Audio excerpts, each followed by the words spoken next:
প্রিয় বন্ধুরা, আসসালামু আলাইকুম। আমি পড়ছিলাম মাসুদ রানা সিরিজের আরও একটি বই, নাম রানা সোহানা। শুরু করছি শেষ অংশ। যা ঘটেছে তার জন্য সামান্য দায় দায়িত্ব তোমার উপর বর্তায় না। আমরা সবাই ঘটনার শিকার, সেটা মেনে নেয়াই বুদ্ধিমানের কাজ। তোমার কথা বুঝতে পারছি সোহানা, কিন্তু মন মানতে চায় না। আমি একটা অপয়া। আমার যারা কাছের মানুষ, আপনজন দেখেছি আমি, সবসময় তাদের ক্ষতি হয়। কথাগুলো মন খারাপ করে দিল সবার। 5 পরের দুটো দিনে আদনান ধীরে ধীরে অনুভব করতে পারলেন রানা সোহানা যা বলেছে তা বানোয়াট কিছু নয়। কি হারালাম তা নিয়ে ভাবে না ওরা, সেটা অতীত। সময়টা খরচ হয়ে গেছে জীবন থেকে, আর কখনো ফিরে আসবে না। ভবিষ্যৎ নিয়েও বিন্দুমাত্র চিন্তিত নয় ওরা, সেটা আসেনি এখনো, নাও আসতে পারে কোনো দিন। ওরা বাঁচে বর্তমানে, এখন, এই মুহূর্তে। একটা একটা করে যে মুহূর্তগুলো আসছে সামনে, সেগুলো উপভোগ করতেই, সেগুলো ব্যবহার করে কিছু গড়ে তুলতেই ব্যগ্র। কিন্তু জেসিকার আক্ষেপের শেষ নেই। কোনো সান্ত্বনায় শান্ত করতে পারছে না ওকে। সব দোষ নিজের ঘাড়ে চাপিয়ে নিয়ে অনুশোচনায় মিশে যাচ্ছে মাটির সঙ্গে। থেকে থেকে গাল বেয়ে নামছে পানি। রিসি হাওয়ার্ডের সেই উচ্ছলতা নেই। টেলিফোন করে করে নিচু লজ্জিত কণ্ঠে বারবার ক্ষমা প্রার্থনা করেছে। জানিয়েছে ওর জখম সেরে উঠছে দ্রুত। কোনো শিরা বা রগে লাগেনি, মাংস ছিঁড়ে বেরিয়ে গেছে বুলেট। যেমন ছিল তেমনি হাসি খুশি রয়েছে রানা সোহানা। সাঁতার কাটছে, মাছ ধরছে, বোটে করে ঘুরছে, ঘুড়িতে চড়ে উঠছে, ছুটি কাটাচ্ছে মহা আনন্দে। ইন্স্যুরেন্স ক্লেম করেই নিশ্চিন্ত। ডাকাতির ব্যাপারে আর কিছু ভাবতে রাজি নয়। তবে অনেক রাতে কোথায় যেন যায় মাসুদ রানা। ফিরে আসে ভোর হলে। কোথায় যায় জিজ্ঞেস করলে কিছু বলে না, হাসে। তৃতীয় দিন সন্ধ্যায় কিছু কেনাকাটার জন্য স্ত্রীকে নিয়ে মার্কেটে গিয়েছিল আদনান মুস্তফি। 8 ঘন্টার মধ্যেই ফিরে এলেন হন্তদন্ত হয়ে। রানা বেরোচ্ছিলেন বাইরে, হাসি মুখে জিজ্ঞেস করলো, কি হলো আদনান ভাই, এত তাড়া কিসের? ওখানে লুকাসের সঙ্গে দেখা হয়ে গেল, বললেন আদনান। বাজার করতে গিয়েছিল। কি বাজার? ভুরুজোড়া কুঁচকে গেল রানার। এই খাবার দাবার, নিত্য প্রয়োজনীয় খাবার কিনছে। আবার কথার মাঝখানে জিজ্ঞেস করলো রানা, বেশি বেশি করে?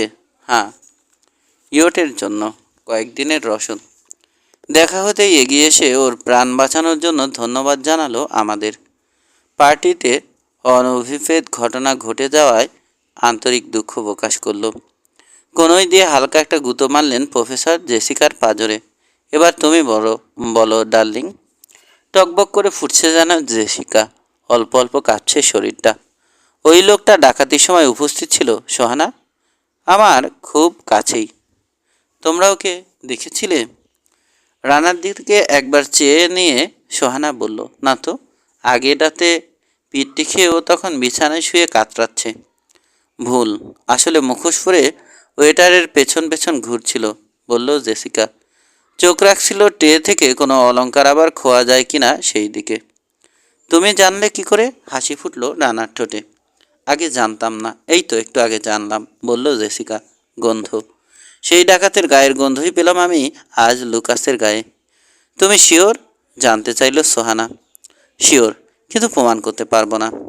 তবে গন্ধ চিনতে ভুল হয় না আমার কখনো। আমি জানি ও ছিল সেদিন ডাকাতির সময় ওয়েটারের ঠিক পাশেই। ভুল যে হয় না সেটা ওরাও জানে। নিঃশব্দে ওর পাশে গিয়ে দাঁড়ালেও জেসিকা টের পায় কে এসেছে। ও পৃথিবীটাকে অনুভব করে নাক, কান, জিভ ও স্পর্শের মাধ্যমে। প্রত্যেকের গায়ের গন্ধ সে আলাদাভাবে চেনে, তবে গন্ধকে যাতে গুলিয়ে না ফেলে সেজন্য অন্য কিছুতে রূপান্তর করে নেয়। সোহানার গন্ধ ওর কাছে যেন মখমলের স্পর্শ, রানার গন্ধ আর বাঁশির সুর, আদনানের গন্ধ নারকেল চিংড়ির স্বাদের মতো। দারুণ জেসিকা, আন্তরিক প্রশংসা ঝরল রানার কণ্ঠে। দারুণ একটা তথ্য দিয়েছ, অসংখ্য ধন্যবাদ তোমাকে। এইবার ধরা পড়বে ছিনতাইকারীরা। কে ধরবে কি করে? অবাক হলেন আদনান। পুলিশ? জেসিকার কথা ওরা বিশ্বাস করবে না, পাত্তাই দেবে না। তা তো দেবেই না, বলল রানা। ওদের হাত পা বাঁধা, হাতে নাতে ধরতে পারলে এক কথা, তা নইলে সলিড প্রমাণ চাই। তাহলে? হতাশ হয়ে পড়ল জেসিকা। নো চিন্তা, ডু ফুর্তি, বলল রানা। এবার আমরা চারজন কাজে নামবো। পানির মতো সহজ হয়ে গেছে এখন ব্যাপারটা। সাবাস জেসিকা, আমরাই এখন ধরে ফেলবো ওদের। কথাটা শুনে ঝিকমিক করে উঠল জেসিকার দৃষ্টিহীন নীল চোখ। যেন মুহূর্তে দূর হয়ে গেছে ওর সব কষ্ট। কিভাবে? জিজ্ঞেস করলেন আদনান। চোর ধরা পুলিশের? না, পুলিশ কিছু করতে পারবে না, বলল রানা। ওদেরকে আইন মেনে চলতে হয়। ব্যাপারটায় প্যাঁচ পড়ে গেছে মেলা। আমরা যেভাবে অনেক ছেঁড়া সুতো জোড়া দিয়ে খাপে খাপে মেলাতে পারছি, পুলিশের হাতে সেরকম কোনো তথ্য নেই। ওদের পক্ষে চোরাই মাল উদ্ধার করা সম্ভব হবে না।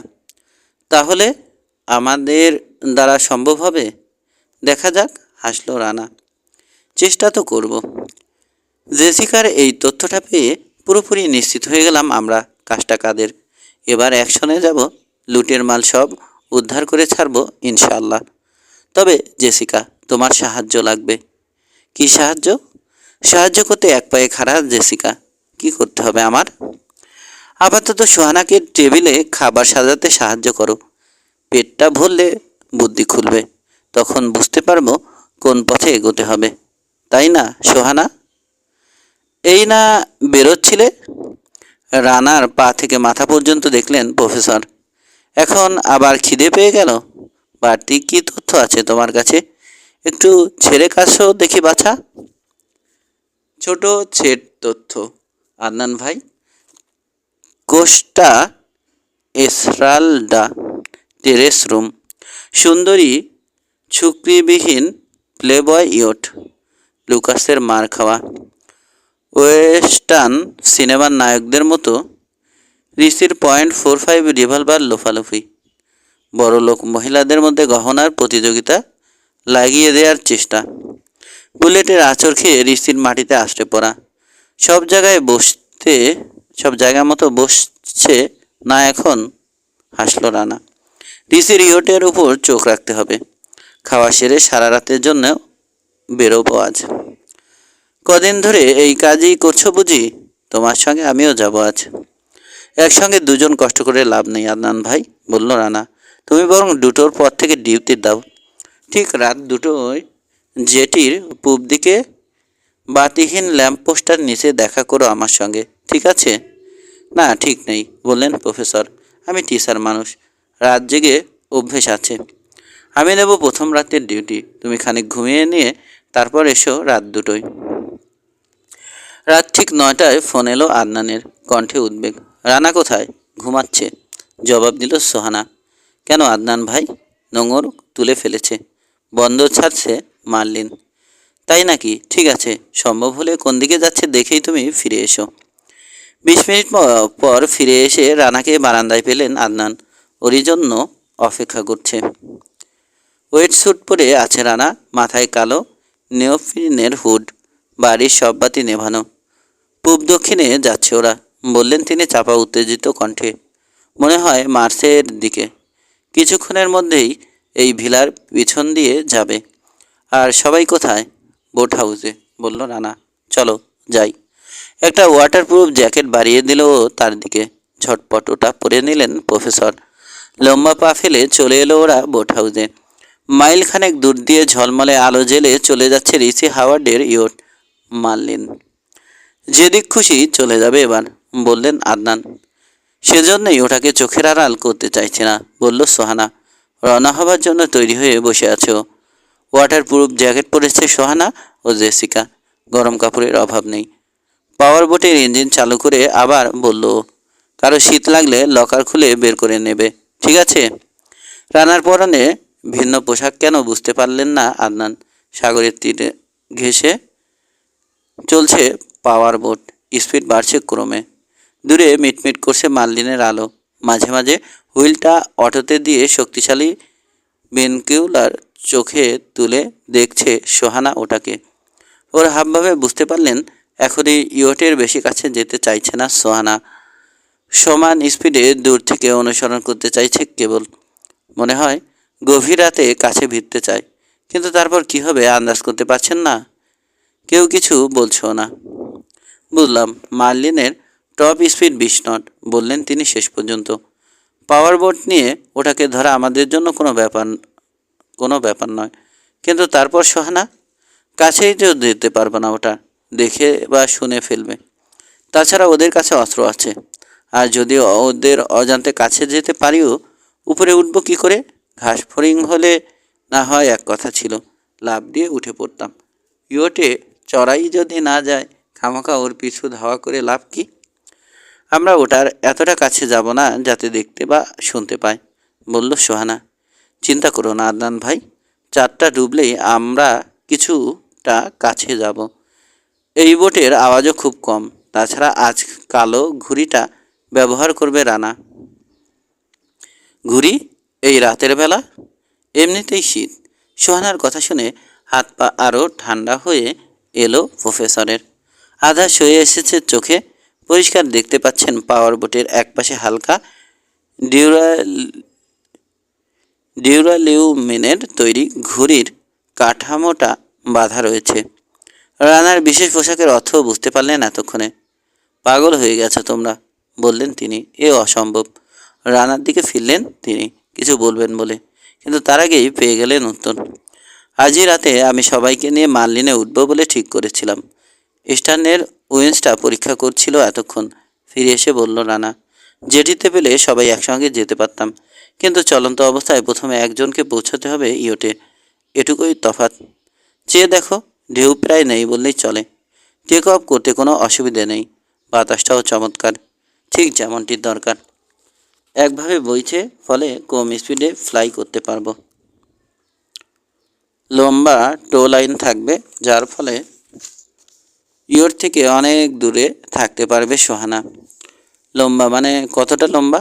জবাব দিল জেসিকা। সোহানা তো বলছে 700-800 ফুট। কি বললে? ঘাবড়াও আদনান ভাই। কিছুদিন আগে এক অস্ট্রেলিয়ান 2000 ফুট টোর সাহায্যে 1000 ফুট উপরে উড়েছে। সেটা অবশ্য দিনে, কিন্তু আমাদের তো আবার আধার দরকার। আর আজকের রাতটাও এ কাজের জন্যে চমৎকার। ঘাড় মটকাবার জন্যে চমৎকার, বললেন প্রফেসর। কি বলো তুমি? পাকা হাতে বোট সামলাতে হবে। সোহানার হাত অবশ্য ঠিকই আছে, কিন্তু ও তো তোমাকে দেখতেই পাবে না। বা ডান বা করবে কিভাবে? আমার সঙ্গে একটা থ্রোট মাইক থাকবে। সোহানার হেডসেটে থাকবে রিসিভার, আশ্বস্ত করল রানা। কাজেই কোনো অসুবিধা হবার কারণ দেখি না। আমাকে না দেখলেও চলবে, আমি জানিয়ে দেব কখন কি চাই। আপনাদের অ্যাপ্লাইড ফিজিক্সে কি বলে, সম্ভব নয়? তর্ক করা ব্যথা টের পেয়ে চুপ হয়ে গেলেন প্রফেসর। সবার মুখ ভিজে যাচ্ছে সূক্ষ্ম জলকণা লেগে। একটু পরপর মুছতে হচ্ছে রুমাল দিয়ে। মাঝরাতের দিকে গতি বাড়ালো সোহানা। আরও 2 ঘন্টা পর মার্লিনকে পাশ কাটিয়ে বেশ কিছুটা এগিয়ে গিয়ে থামলো পাওয়ার বোট। ঘুড়ির কাঠামো জোড়া দিয়ে ইতিমধ্যে তৈরি হয়ে নিয়েছে রানা। পশ্চিম আকাশের সরু চাঁদের তির্যক আলোয় আরও কালো দেখাচ্ছে ভূমধ্যসাগর। মাইল 3 পিছনে রয়েছে মার্লিন।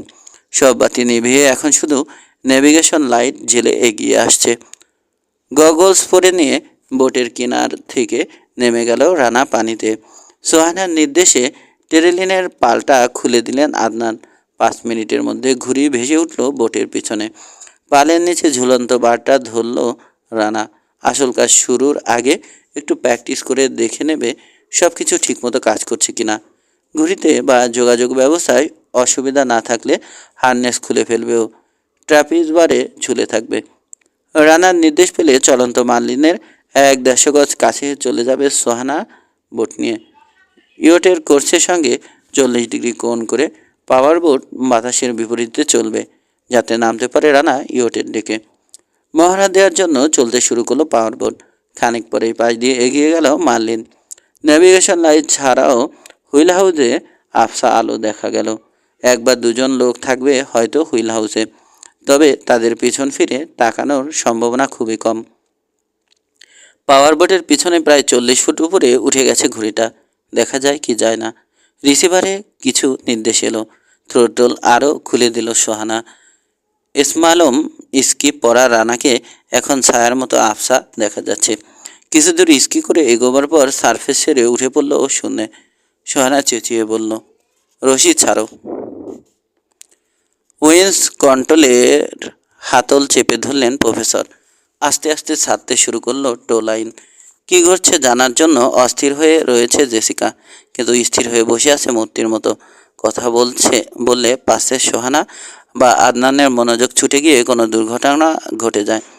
পাওয়ার বোটের 200 গজ পিছনে সাগর থেকে 150 ফুট উপরে উঠে পড়েছে রানা। বরফের মতো ঠান্ডা হয়ে গেছে ওর মুখ, কিন্তু ওয়েস্ট স্যুটের ভিতর শরীরটা গরম। বাম দিকে স্লালোম করব এবার, সোহানা বলল ও থ্রোট মাইকে। শুরু করলাম। বার ধরা হাত সরিয়ে শরীরের ওজন খানিকটা বামে চাপালো রানা। বাম দিকে গোত্তা খেয়ে নামতে শুরু করলো বিশাল ঘুড়ি। ইস্কেজোড়া যখন পানির একেবারে কাছে চলে এলো তখন ডাইনে চাপালো ওজন, মুখে বলল উপরে। রানাকে নিয়ে এবার উঠতে শুরু করলো ঘুড়ি, সেই সঙ্গে সরে যাচ্ছে ডাইনে। এইরকম বার কয়েক এদিক ওদিক করে একটা আন্দাজ এসে গেল ওর দূরত্ব ও হাওয়ার গতি সম্পর্কে। বলল, ঠিক আছে সোহানা, এবার এগো। ভাও বুঝতে বুঝতে হারিয়ে ফেলেছে রানা ইয়টটাকে। সাবধানে স্পিড বাড়ালো সোহানা। কিছুক্ষণ চলার পর আবার নেভিগেশন লাইট দেখতে পেল ও মাইলখানেক সামনে কিছুটা ডাইনে। কাছাকাছি গিয়ে ল্যান্ড করার জন্য তৈরি হয়ে নিল রানা। স্কি দুটো ফেলে দিয়ে হারনেস খুলে বার ধরে ঝুলে পড়ল দরাবাজের মতো। অল্পক্ষণেই প্রায় ধরে ফেলল সোহানা মার্লিনকে। এবার ওটাকে ছাড়িয়ে এগিয়ে যাবে 101 পাশ দিয়ে। রানা সামান্য কাত হয়ে পোর্ট কোয়ার্টারের দিকে যাচ্ছে শুনে সোহানাও সেই অনুযায়ী বাঁক নিল, যাতে রানা যখন পিছনের দিকে পৌঁছাবে ঠিক তখন টো রোপটা ইয়টের স্টার্ন ও পাওয়ার বোটের সঙ্গে এক লাইনে থাকে। রানার কণ্ঠে ভেসে এলো, আর একটু আস্তে সোহানা, আরও উপরে ভালো বাতাস আছে, তুমি 10 নটে নেমে যেতে পারো। গুড, এবার একটু ডান দিকে, হ্যাঁ এইভাবে ধরে রাখো, নামছি। শরীরের ওজন ডাইনে চাপালো রানা। বাঁকা হয়ে নেমে আসছে ইয়টের পিছনের ডেকের দিকে। 25 ফুটে নেমে এসে টের পেল মার্লিন এগিয়ে আছে কিছুটা, আর একটু বামেও সরতে হবে। থ্রোটল সোহানা, সামান্য, ঠিক আছে, ব্যাস আর না। উপর থেকে ছোট্ট দেখাচ্ছিল আফটার ডেক, কাছে এসে মস্ত লাগছে এখন। পিছনে রেল টপকে ডেকের উপর চলে এলো ওর পা দুটো, এখনও বেশ অনেকটা উপরে। এখন নেমে না পড়লে স্টারবোর্ডের রেল ডিঙে সাগরে গিয়ে পড়বে। শোধরানোর কোনো উপায় নেই। ঘুড়িটা একটু কাত করেই হাত ছেড়ে দিল ও বার থেকে মুখে বলল, উপরে সোহানা। ঘুড়িটা চলে গেল উপরে। শরীরটা প্রায় গোল করে দুটো ডিগবাজি দিকে উপর হয়ে থামল রানা সেলুনের দেয়াল ঘেঁষে। 1 মিনিট চুপচাপ পড়ে রইল ওখানে, কান খাড়া করে শুনছে কোথাও কোনো শব্দ হয় কিনা। কচ্ছপের মতো ঘাড় ঘুরিয়ে দেখছে কোনো নড়াচড়া আর আভাস পাওয়া যায় কিনা। এবার মাইকটা কণ্ঠনালীর সঙ্গে ঠেলে ধরে বলল, নখ কামড়ানো বন্ধ করতে বলো জেসিকাকে, পৌঁছে গেছি। তোমরা একটু দূরে সরে গিয়ে অপেক্ষা করো, আবার যোগাযোগ করতে আমার কিছুটা দেরি হতে পারে। ওয়েটস্যুটের জিপ কিছুটা খুলে ক্লিপ দিয়ে আটা ট্রান্সমিটারের সুইচ অফ করে দিল রানা। খারাপ ল্যান্ডিংয়ের জন্য ডেকে ঘষা খেয়ে বাম গাল কিছুটা ছড়ে গেছে। হাত তুলে একটু আদর করে নিল জায়গাটা। বার কয়েক খুলে বন্ধ করে আঙুলগুলোর আড়ষ্টতা দূর করলো। তারপর উরুতে বাঁধা নিওপিন মোড়া একটা প্যাকেট খুলল। ওটার ভেতর থেকে বেরোলো ওর প্রিয় ওয়ালথার পিপিকে। ছোট একটা বাক্সে হাইপোডার্মিক সিরিঞ্জ, কিছু ওষুধ, 1 রোল সার্জিক্যাল টেপ আর ইথার ভরা একটা আয়োজল স্প্রে। উঠে দাঁড়িয়ে নিঃশব্দ পায়ে সেলুনের কোণ ঘুরে এগোলো সামনে। 1/2 মাইল বামে ইয়টের পাশাপাশি একই গতিতে চলছে পাওয়ার বোট, প্রায় নিঃশব্দে। আমরা কখন ইয়টে উঠব সোহানা, জানতে চাইল জেসিকা। রানা ডাকলেই যাব আমরা। এই ধরো আর 1/2 ঘন্টা। আগে ক্রুদেরকে সামলাতে হবে, ওরা আছে মোট 8 জন। এত লোকের বিরুদ্ধে রানা একা, খুব কঠিন। না, কঠিন ছিল ইয়টে পৌঁছানো, সেই কাজটা হয়ে গেছে। ঋষি আর লুকাস থাকে উপরের দুটো ডেক কেবিনে, বাকি সবাই ঘুমায় নিচের হোল্ডে। ইয়টের কোথায় কি আছে সব মুখস্থ রানার। সঙ্গে প্রত্যেকের জন্যে উপহার নিয়ে গেছো, 1 গজ করে প্লাস্টার আর একটা বোতলে করে খানিকটা ক্লোফার্ম, ওতেই ঠান্ডা থাকবে ওরা। 6 ঘুম জড়ানো চোখ মেলল ঋষি হাওয়ার্ড। ওর কাঁধ ধরে কে যেন ঝাঁকাচ্ছে। খেকিয়ে উঠল সে। এই কি হয়েছে? কোন শালা? ক্লিক করে শব্দ হলো মৃদু। বাতি জ্বলে উঠল কেবিনে। একটা 32 ক্যালিবারের ওয়ালথার পিপিকে এর নাকের সিঙ্গেল ফুটো চেয়ে রয়েছে ওর দিকে। চোখ মিটমিট করার পরও যেমন ছিল তেমনি রইল, ওটা মিলিয়ে গেল না। পিস্তলের ফুটো থেকে ঋষির দৃষ্টি সরে পিছনে দাঁড়ানো কালো ওয়েটস্যুট পরা লোকটার মুখের উপর স্থির হলো। ধর্মর করে উঠে বসতে যাচ্ছিল, নাকে মুখে পিস্তলের গুঁতো খেয়ে শুয়ে পড়ল আবার রানা। মাসুদ রানা দাঁড়িয়ে রয়েছে ওর সামনে পিস্তল হাতে, চেয়ে যে রয়েছে। চোখ দুটো যেন ঠান্ডা নীলচে বরফের 2 টুকরো। কি ঘটছে এসব? বড়লোক সোহানার পেছন পেছন সারাক্ষণ খোদাই সারের মতো গুড ফর নাথিং ভাট ঘোরে গুড ফর নাথিং ভাটটা ও এখানে কেন এলোই বা কী করে? কয়েক সেকেন্ড বোঝার চেষ্টা করলো ঋষি কি ঘটছে। আরও কয়েক সেকেন্ড ব্যয় করলো সে ওর মিথ্যার ঝুলি হাতড়ে। বুঝতে পারছে না ঠিক কি বলে নিস্তার পাবে। আস্তে করে বাম হাত বাড়ালো একটা বোতামের দিকে। মাথা নাড়ল রানা, নরম গলায় বলল, কোনো লাভ নেই ঋষি। হুইলের লোকটা ছাড়া বাকি সব কজন ঘুমিয়ে। বেল বাজিয়ে ঘুম ভাঙাতে পারবে না ওদের কারো। বারণ করা সত্ত্বেও যদি বোতামে আঙুল ছোঁয়া, গুলি করে তোমার হাত ফুটো করে দেব আমি। সত্যিকারের গুলি, সেদিনকার মতো লুকাসের ছোড়া ফাঁকা গুলি না। ব্যাগে ভরা শুয়োরের রক্তের দরকার পড়বে না, কারণ প্রচুর রক্ত বেরোবে তোমার নিজের শরীর থেকেই। ওর চেহারা দেখে রানা বুঝতে পারল ঘুমের ঘোর পুরোপুরি কেটে গেছে ঋষির। প্রথম ধাক্কাটা সামলে নিল তাড়াতাড়ি। চোখ সরু করে তাকালো রানার দিকে। কঠিন সুরে বলল, মস্ত বিপদে পড়েছ মিস্টার মাসুদ রানা। টের পাচ্ছ? অন্যের ইয়টে অনুপ্রবেশ, জোর জুলুম, সশস্ত্র ডাকাতি। নষ্ট করবার সময় নেই আমার হাতে ঋষি, বলল রানা। তোমাদের অনুসরণ করেই বলছি। মন দিয়ে শোনো প্লিজ। যা বলার একবারই বলবো। আমি জানি তুমি নাও লুকাস ম্যাকপিলি আসল বস। চেক করে দেখেছি, ওই ভাড়া নিয়েছে ইয়টটা। ওরই পরিকল্পনা মাফিক ছিনতাই হয়। প্লে বয় হিসাবে তোমাকে রাখা হয়েছে সামনে, অভিনেতা। ঠিক একইভাবে ডাকাতি করেছ তোমরা এসমেরাল্ডা, নিস এবং বন্দর ছাড়াও আরও কয়েক শহরে। তোমার মতো একইভাবে ফাঁকা গুলি খেয়ে মেঝেতে আছড়ে পড়েছিল অঘটন ঠেকাবার জন্য দাঁড় করিয়ে রাখা লোকটা। কারো সাহস হয়নি বাধা দেয়ার। এই পর্যন্ত বলে থামল রানা। খাটের পাশে রাখা একটা লকারের উপর বসল। পিস্তলটা স্থির রয়েছে ঋষির পেট বরাবর। এবার কিছুটা অনুমান করব।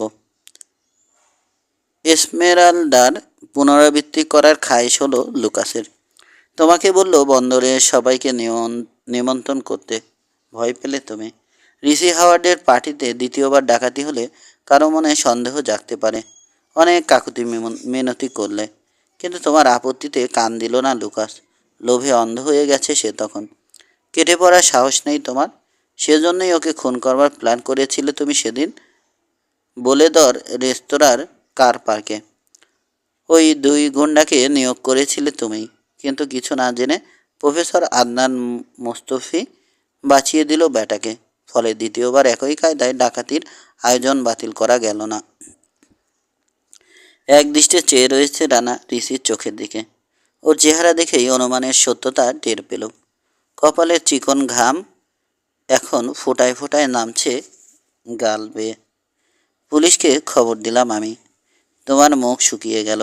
তোমার ভয় ধরা পড়লে মুখ খুলতে পারে 2 গুন্ডা পুলিশের কাছে, আর তাহলে 12টা বাজাবে তোমার লুকাস ম্যাকপিল। কাজেই কাজেই ক্লাউনের ভূমিকায় নামতে হলো তোমাকে। আমরা সরে যেতেই রিভলভারটা হাত থেকে ফেলে পালাবার সুযোগ করে দিলে ওদেরকে। তোমার ওই গপ্প সোহানা বা আমি কেউই বিশ্বাস করিনি। তারপর যখন দেখলাম আবার সেই সাগর পাড়ের পার্টি থেকে একই কায়দায় ছিনতাই হচ্ছে, তোমার হাতের মাংসও ফুটো করে বুলেট বেরিয়ে যাচ্ছে, কিন্তু আর কারো গায়ে লাগছে না, জখমটা দেখাতে তোমার মহা আপত্তি, তখন বুঝতে কিছুই বাকি থাকলো না আর। রিচির গলা শুকিয়ে কাঠ ঢোক গেল। তারপর মিনমিন করে বলল, প্রমাণ করতে পারবে এসব কোর্টের দাঁড়িয়ে? প্রমাণ করতে যাবই না, বলল রানা। লুকাস আসলে তোমার বস, জমের মতো ভয় পাও তুমি ওকে। আমি যদি ওকে শুধু বলি তুমি ওকে খুন করার ব্যবস্থা করেছিলে, ও কি কোনো প্রমাণ চাইবে? আমার প্রমাণ করতে হবে না ঋষি, ও নিজেই বুঝে নেবে কেন কি ঘটেছিল। মনে হলো কুকড়ে ছোট হয়ে গেল ঋষি, ভয়ে কুঁচকে গেছে চেহারাটা। মেনে নিয়েছে পরাজয়, বলল, বিনিময়ে তুমি যদি কিছু চাও আমি রাজি। কি চাও তুমি মাসুদ রানা? একটু সহযোগিতা ঋষি, বলল রানা, সেই সঙ্গে লুটের মাল অবশ্যই।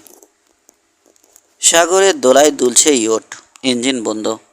হুইল হাউজের লোকটা ঘুমাচ্ছে বেঘরে। সার্জিক্যাল টেপ দিয়ে হাত দুটো বাঁধা, পা বাঁধা নাইলনের দড়ি দিয়ে। পাওয়ার বোট এখন সেটে আছে ইয়টের গায়ে। রানা গ্যাংওয়ে নামিয়ে দিতেই উঠে এসেছে সোহানা, আদনান ও জেসিকাকে নিয়ে। সোহানা এগিয়ে এসে রানার গালটা পরীক্ষা করলো, কিন্তু মুখে কিছু বলল না। পাংশু চেহারা নিয়ে রানার পাশে দাঁড়িয়ে আছে ঋষি হাওয়ার্ড। ভাগ্যিস জেসিকাকে সঙ্গে এনেছিলাম, বলল রানা, তা নইলে আমাদের সব খাটনি আজ বরবাদ হয়ে যেত। লুটের মাল কি ইয়োটে? জানতে চাইলেন আদনান। হ্যাঁ, কিন্তু ভস্কর করে ফেলেছি আদনান ভাই, বিরক্ত কণ্ঠে বলল রানা। কীরকম? এখন দেখছি নাটের গুরু আসলে লুকাস। এইটা বুড়ো আঙুল দিয়ে রিচিকে দেখালো রানা। ওর ভেড়া। এদের কাউকে বিশ্বাস করে না লুকাস, একমাত্র ওই জানে কোথায় রাখা আছে লুটের মাল। আমি এ বেটাকে সর্দার মনে করে আগেই অজ্ঞান করে দিয়েছি লুকাসকে ইঞ্জেকশন দিয়ে। এক টানা কয়েক ঘন্টা ঘুমাবে ও, কিন্তু অত সময় আমাদের হাতে নেই। অবশ্য জেগে থাকলেও ওর কাছ থেকে কথা আদায় করা যেত কিনা সন্দেহ আছে। তাহলে কি চোরের উপর বাটপারি করতে এসে খালি হাতে ফিরতে হবে আমাদের? হতাশ কণ্ঠে জানতে চাইলেন প্রফেসর। না, আমাদের সঙ্গে জেসিকা আসছে না, সব কিছু নির্ভর করছে এখন ওর উপর। গোটা ইয়ট সার্চ করতে হলে পুরো 1 সপ্তাহ লেগে যাবে, অথচ আর 1 ঘন্টাও এখানে থাকা আমাদের জন্য নিরাপদ নয়। জেসিকার দিকে ফিরল এবার রানা। এবার তাহলে কাজে লেগে যাও জেসিকা, তুমি যদি লুটের মাল খুঁজে না পাও, বিফল হয়ে ফিরতে হবে আমাদের। হাসিতে উদ্ভাসিত হয়ে উঠল জেসিকার মুখ, ভেজা কপাল থেকে পানির কণা মুছল হাতের ছোঁয়ায়। আনন্দ গোপন করতে জানে না ও, হাসছে খিলখিল করে। এত আনন্দ, এত খুশি ওর মধ্যে খুব কমই দেখেছে আদনান। অনেক সোনা ছিল ওখানে, বলল জেসিকা, কাজেই আমার খুঁজে পাওয়া উচিত। কিন্তু 2টো তামার রড বা টিউব লাগবে যে। আমি একটা আর্থিংয়ের তার পেয়েছি স্টোরে, দেখো তো এতে কাজ হবে কি না। বলে 2 সুতা ব্যাসের 2.5 ফুট লম্বা এক টুকরো তামার তার বাড়িয়ে ধরল রানা। ওটা হাতে নিয়ে জেসিকা বলল, এটাকে 2 ভাগ করে দিতে পারলে সুবিধে হতো। এখনই অর্ধেক করে দিচ্ছি, বলে পকেট থেকে 4 ফলার একটা সুইস অফিসার্স নাইফ বের করলো রানা। কিছুটা ছোট বড় রেখো, বলল জেসিকা। প্রথমে ছুরি দিয়ে চেষ্টা করে হলো না, যখন রেত ও করাতের ফলা চালিয়ে 2 খণ্ড করে ফেলল রানা তারটাকে। একটা খণ্ড 17 ইঞ্চি, অপরটা 13। স্টারবোর্ড রেইলের কিনার থেকে শুরু করলো জেসিকা। ধীর পায়ে এগোচ্ছে, 2 হাত সামনে বাড়ানো, তামার তার দুটো সামনের দিকে তাক করা। কি হয় দেখবে বলে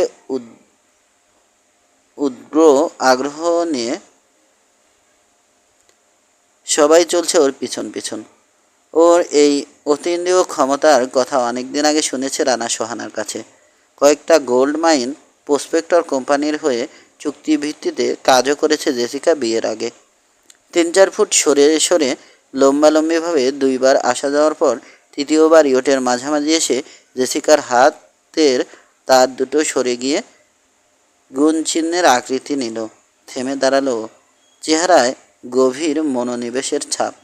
সামান্য ডাইনে সরে পা ঠুকলো ওর ডেকের উপর। এইখানে রানা, 10 ফুট নিচে, একটু কমও হতে পারে। এর নিচে কি রানা? জিজ্ঞেস করলো সোহানা। চলো দেখি গিয়ে। প্রফেসরকে একটু পর পর ডেকের ওই জায়গাটায় জুতো দিয়ে শব্দ করতে বলে বাকি সবাই নেমে গেল নিচে। দেখা গেল ওখানে একটা বাল্কহেড। পার্টিশনের এক পাশে এয়ার কন্ডিশনিং ইউনিট, অন্য পাশে পেইন্ট স্টোর ও ওয়ার্কশপ। খুব ধীরে 1 ইঞ্চি 2 ইঞ্চি করে এগোচ্ছে এখন জেসিকা। আবার গুণচিহ্ন তৈরি করলো তামার তার।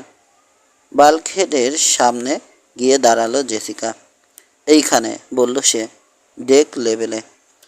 বাল্কহেডের নিচের দিকে একটা ভেন্টিলেটর গ্রিড দেখা যাচ্ছে, বলল সোহানা। তোমার পায়ের কাছে। রানা, দেখো তো একটা স্ক্রুড্রাইভার পাওয়া যায় কি না। ইতিমধ্যে নেমে এসেছেন প্রফেসর। চটপট 4টে স্ক্রু খুলে ফেললেন তিনি। গ্রিড সরিয়ে হাত বাড়িয়ে শাফটের ভিতর থেকে চামড়ার একটা ব্যাগ বের করে আনলেন। ওর ভিতর তুলো দিয়ে মুড়ে থরে থরে সাজিয়ে রাখা আছে লুট করা সমস্ত অলংকার। বের করে ফেলেছ ডার্লিং, বললেন তিনি নিচু কাপা গলায়। জেসিকার গাল দুটো কুঁচকে গেল, পানি এসে গেল চোখে, কিন্তু এ কান্না আনন্দের।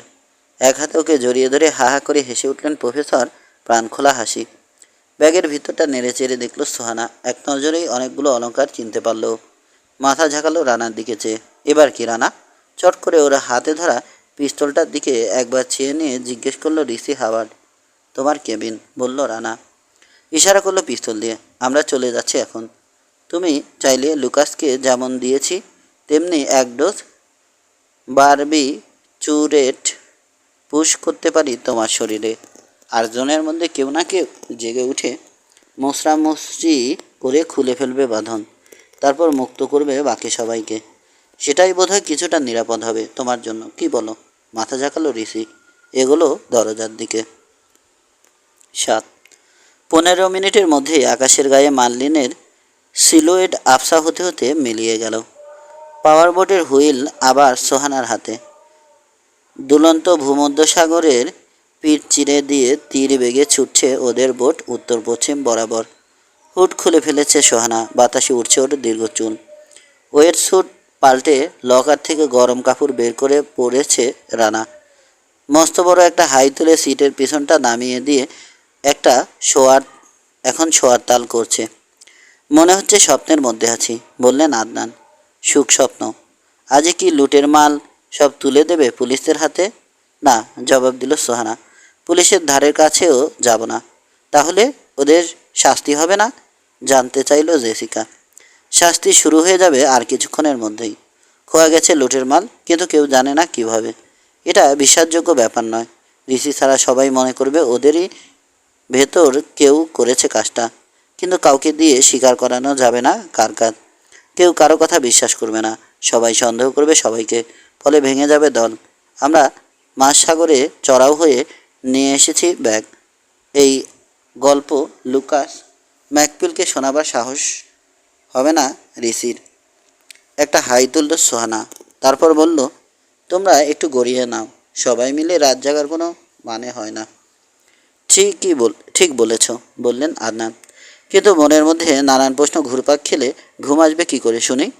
কী প্রশ্ন আদনান ভাই? পুলিশের কাছে যাবে না বলছো, তাহলে এই অলংকারগুলোর কি হবে? মালিকেরা তাদের জিনিস ফেরত পাবে না? নিশ্চয় পাবে। শোনো, 2-4 দিন পর তুমি আর জেসিকা এই ব্যাগ খুঁজে পাবে, ধরো কোনো সাগর সৈকতে। এমন এক জায়গায় পাবে যেখানে প্রচুর লোকজন আছে, আর এমন এক সময়ে যখন ধনী ক্লায়েন্টদের চাপাচাপিতে ইন্স্যুরেন্স কোম্পানিগুলো সবাই মিলে ওগুলোর উদ্ধারকারীকে অন্তত $1,00,000 পুরস্কার দেবে বলে ঘোষণা করবে। এবার ক্লিয়ার? কিসের ক্লিয়ার? আরও তো এলোমেলো হয়ে গেল সব। দাঁড়াও, আগে শুনি, এর মধ্যে পুরস্কার আসছে কি করে? দেয় সবাই, অন্তত 10% তো দিতেই হবে। তা না হলে আমরা ওগুলো ফেরত দিতে দেরি করব। বুঝলাম, ব্ল্যাকমেইলিং। এবার শোনা যাক, লোকজন থাকতে হবে কেন? ওরা সাক্ষ্য দেবে, সত্যি তোমরা ব্যাগটা বালির নিচ থেকে খুঁড়ে তুলেছ। তোমাদের হইচই শুনে ভিড় করে ঘিরে ধরবে মানুষ, ছবি তুলবে মোহন মোহন। যাদের মাল খোয়া গেছে তারা ছুটে আসবে, সাংবাদিক এসে ছেঁকে ধরবে, বিমা কোম্পানিগুলো আসবে, পুলিশ আসবে, রাতারাতি বিখ্যাত হয়ে যাবে তোমরা। তারপর পুরস্কারের ট্যাক্স ফ্রি $1,00,000 পকেটে পুরে হাসতে হাসতে চলে যাবে লন্ডন। শুয়ে পড়তে যাচ্ছিল জেসিকা, লাফিয়ে উঠে বসলো। পুরস্কারের টাকা আমাদের পকেটে আসবে কেন? তাহলে কার পকেটে যাবে শুনি? পাল্টা প্রশ্ন করলো সোহানা। তারপর ব্যাখ্যা করলো, তুমি লুকাসকে চিনিয়ে দাওনি, তুমি লুটের মাল খুঁজে বের করনি। যা বলছি সত্যি কিনা? তোমাকে ছাড়া কোনোদিনই পেতাম না আমরা অলংকার। ওদের বিরুদ্ধে কোনো প্রমাণ না থাকায় আজকের অ্যাডভেঞ্চারের ফলে ওরা আইনের আশ্রয় নিলে মস্ত বিপদে পড়তে পারতাম আমরা, তাই না রানা? কোনো জবাব নেই। আরে ঘুমিয়ে পড়লো নাকি মানুষটা? সামনে ঝুঁকে ভালো করে দেখলেন আদনান রানার মুখটা। হায় খোদা, বেঘরে ঘুমোচ্ছে মানুষ না পিশাচ। আগেও ঘুমন্ত রানাকে দেখেছেন তিনি, ঘুমালে ওর মুখটা শিশুর মতো হয়ে যায়। আজ আরও বাচ্চা দেখাচ্ছে।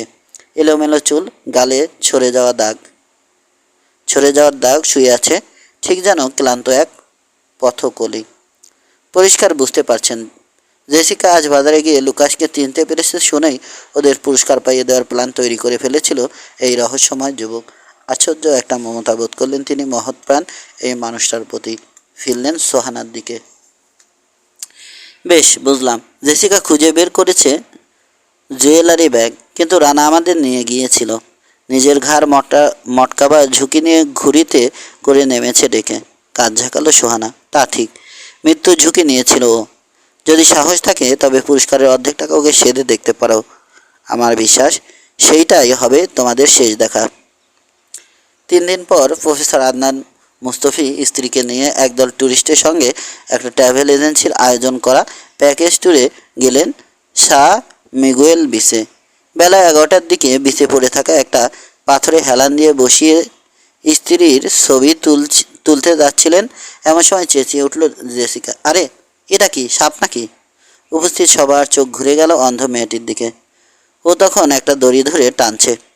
দেখা গেল পাথরের পাশে একটা বালি আর আলগা নড়ি ভর্তি খাদে প্রায় 2 ফুটের মতো চলে গেছে দড়িটা। সেটার শেষ মাথায় বাঁধা একটা চামড়ার ব্যাগ বেরিয়ে এলো বাইরে। ওর ভিতর কি আছে দেখার জন্য হুমড়ি খেয়ে পড়ল সবাই। যখন দামি সব গহনা বেরোতে শুরু করলো, হুলস্থুল পড়ে গেল চারপাশে। মোবাইলে খবর দিচ্ছে সবাই এদিক ওদিক। কেন ডাকাতরা কদিন আগে লুট করা মাল এইখানে এনে লুকিয়ে রাখলো, তাই নিয়ে নানান অনুমান বেরিয়ে এলো নানান জনের মাথা থেকে। ভণ্ডুল হয়ে গেল সৈকত ভবন। সবাই মিলে ব্যাগ নিয়ে হাজির হলো গিয়ে পুলিশ স্টেশনে। ঠিক সেই সময় ভিলার বারান্দায় ইজি চেয়ারে বসে রোদ পোহাচ্ছে রানা, হাতে পেপার। ছপাত স্যান্ডেলের আওয়াজ কানে আসতেই ঘাড় ফিরিয়ে চাইল। উজ্জ্বল কমলা রঙের সুইম স্যুট পরেছে সোহানা, চুলগুলো ঘাড়ের পেছনে বাঁধা। সাঁতার কাটবে সাগরে। রানাকে কোমরের ধাক্কায় একপাশে সরিয়ে দিয়ে নিজের জন্য জায়গা বের করে নিল সোহানা। একটু বাঁকা হয়ে মুখোমুখি হলো রানার। ওর 2 কাঁধে হাত রেখে অদ্ভুত দৃষ্টিতে চাইল রানার মুখের দিকে। কি যেন বলতে চায়, কিন্তু দ্বিধা করছে। আরও একটু সরে সোহানাকে আরাম করে বসার জায়গা দিল রানা। সোহানা বলল, এই $1,00,000 পেয়ে আদনান ভাই আর জেসিকা ধার দেনা শোধ করে সিধে হয়ে দাঁড়াতে পারবে আবার। তারপরেও আরও কিছু থেকে যাবে হাতে। মাথা ঝাঁকালো রানা। একটু পর আবার বলল সোহানা, তোমাকে একটা প্রশ্ন করব, কিছু মনে করবে? হাসলো রানা। কবে কি মনে করেছি? কদিন ধরে ভাবছি।